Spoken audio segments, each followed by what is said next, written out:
What a dope dream team. It's your boy D Neal back with another reaction video, guys. Here we are with Los Angeles Lakers 81-82 documentary, Something to Prove, Magic Second Chip, Part 2. Before we dive in, make sure you subscribe to the channel, ring notification bell, get a video a thumbs up so it gets suggested. Oh, you got it! Philly, he knows he must prove it. Robert Perry hit me on top. Game 2 is going to be a long one for referee Darryl Garrettson. That's because he's the pivotal figure in this sideline strategy battle going on between Riley and Cunningham. Cunningham has got to stop LA from playing its trap defense quite so enthusiastically. That's where Garrettson comes in. Billy must convince Darryl that what the Lakers are doing is illegal. I do know the rule. That is not. You can call it anything you like. It's legal. I'm going to tell you that right now. Watch it. Watch it. I'm going to be in charge of you. I know what it is. What are you yelling at? But the line between persuasion and provocation is a fine one. So if he can't talk Darryl into it, he'll show him. By bringing Bobby and Caldwell Jones outside offensively, Cunningham forces LA to play his team man-to-man. When the Lakers fail to match up, the zone becomes obvious.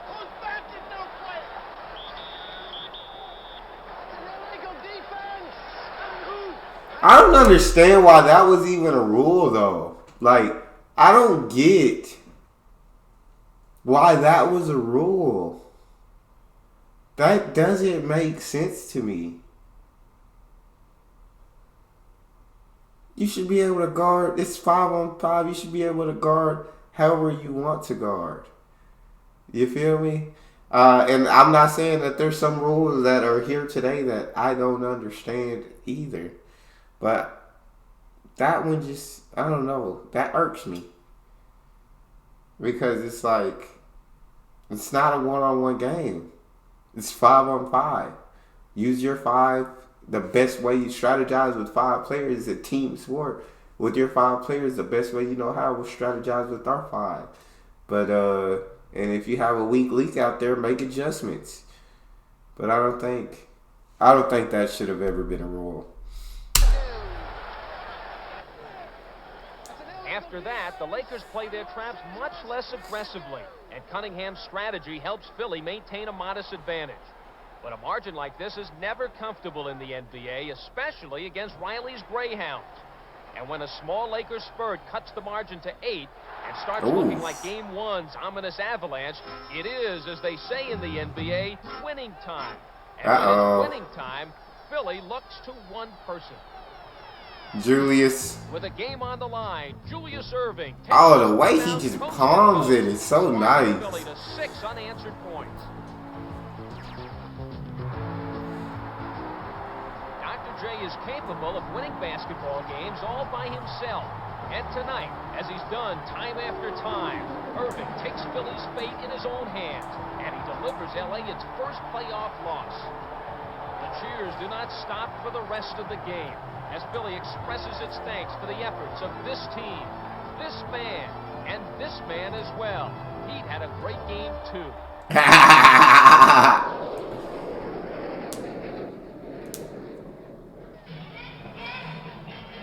Back in Los Angeles for Game 3, the jet set is beautifully turned out for this glamorous event.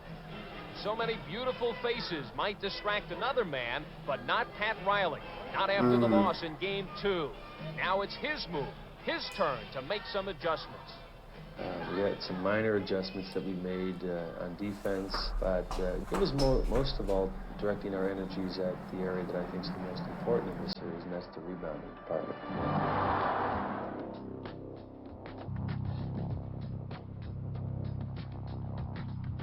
Having the ball is the most important thing because the team that gets it gets its game going first. You can't run if you haven't got the ball. Oh, great finish. That's what makes rebounding so important, and that's why these men do what they have to get the ball. On the boards is where the game is won. Under the boards is where the game is toughest. This is where basketball really becomes a contact sport. It's no place for the player unschooled in its methods. The subtle shove given at the proper moment, or the not-so-subtle blow from the arms and elbows as bodies crash together. People can get hurt. This is the kind of physical sacrifice it takes to get the ball. With unsung Laker forward Kurt Rambis providing the muscle. And Norm Nixon the speed. He has 21 points in the second half. Dang. The Sixers never get closer than 15. Oh my Lord. It doesn't tell the whole story of this contest. There's no place for effort in the box score. And if Norm Nixon had the big numbers tonight, he could not have done it without the efforts of men like Kurt Rambis.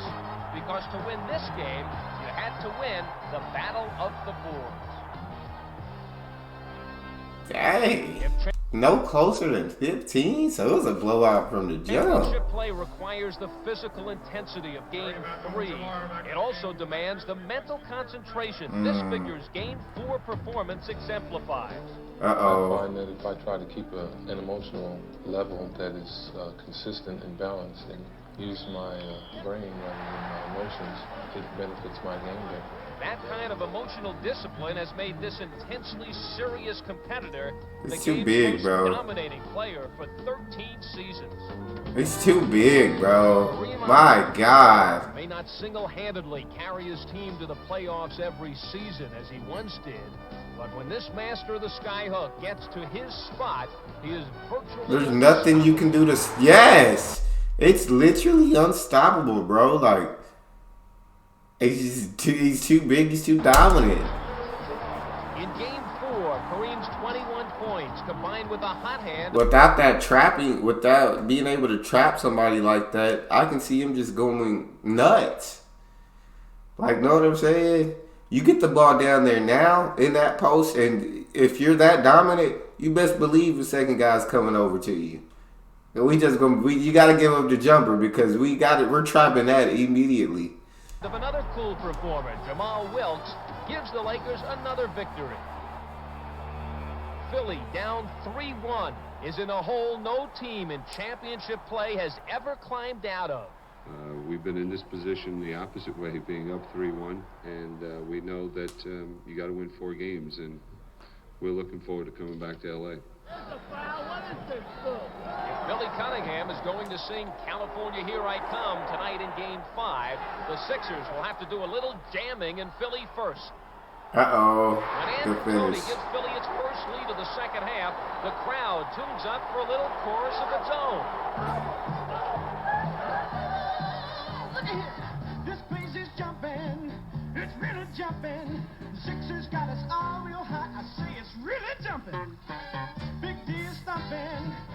God dang. When Dr. J does things his way, Oh, my Lord. Oh, my. Show comes by the fans, just not forget them manners. They'll clap their hands, start the stand. and go bananas. This place is jumping. It's really jumping.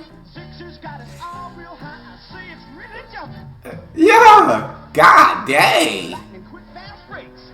Thunder slams and two-hand jams and a couple in your face. My God, who is that giant? Sixers deliver L.A. its worst playoff loss ever. The flip side of the 40-9 number the Lakers had played for Philly in Game 1. Kareem has scored just 6 points, and the Laker lead, now 3-2, looks a Maybe they don't got to trap Kareem. 6? lot less secure. On the whole, the Lakers would rather be in Los Angeles. Philadelphia was very, very, very aggressive. That's what it's all about. Any questions? We feel that the only salvation for the Sixers is to have a super game from a superstar, Dr. Julius Erving. He is known around the world for his heroics, and we think that Julius Erving is the man that Philadelphia will have to rely upon. In the history of sport, there have been few athletes whose singular stature goes beyond their athletic accomplishments. Individuals of mythic proportion. Babe Ruth, Muhammad Ali, Pele. Historically, it may be too soon to place Julius Erving in this august company. But to his fans, Dr. J is a living legend. In fact, in much the same way Jackie Robinson's heroic efforts created baseball fans in the late 40s, Julius Erving's style and grace has created basketball fans across the country. That's why it's not Okay, so Dr. surprising to J. hear remarks like these before Game 6, even in Los Angeles. I think the Lakers are probably the best team around, but I'm rooting for Dr. J. Dr. J deserves to be a world champion more than any athlete in the world. Okay, Dr. J. Best forward I've ever seen play the game of basketball. Julius Erving's awesome presence has graced professional basketball for 11 years now, 6 in the NBA.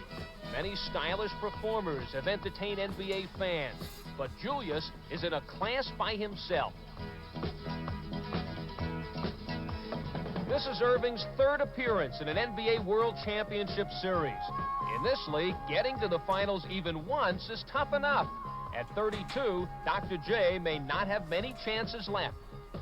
Cunningham, who played until he was 34, knows what makes aging veterans like Erving and Jabbar continue to be great.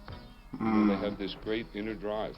I think that's why they're still playing. You know, it's not the physical things that go in players when they reach a certain age. It's the mental aspect of the game that's the toughest part. Oh my, what on God's green earth was... What the... Certain age, it's the mental aspect of the game that's the toughest part. Being able to Oh get my yourself prepared to Lord. play and still having that love and enjoyment of playing. Late in Game 6, Erving's performance has kept Philly within striking distance. 5 more minutes. With less than a quarter between the Sixers and summer vacation, Philly launches one last attempt at taking the series home. Tony's clutch jumper cuts the margin to just 3. In the time remaining, Pat Riley will live several lifetimes. There's only one number to call when the Lakers need a basket. Kareem. The Kareem. Kareem. Oh. Hit, but he comes up with a big rebound and Good pump throws it fake. a prayer.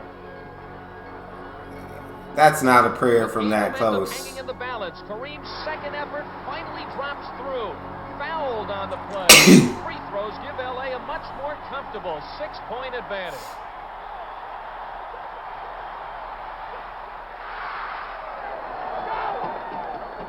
And when Jamal Wilkes' breakaway gives the Lakers a little insurance, the margin is 8, and the 76ers will not threaten again. Bang.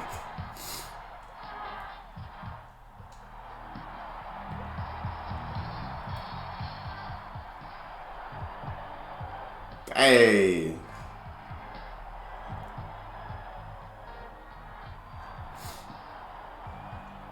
They're 13 seconds away from the championship. And now the Los Angeles Lakers start The the Lakers countdown. are about to become champions for the second time in 3 years. If history calls this 12-2 playoff team one of the best of all time, the Lakers deserve it. Absolutely And the incredible. Sixers, they too had played like champions. Yeah, they they had shown did. as much heart in defeat as the Lakers had in victory. As one writer noted, they never cracked. They just ran out of time.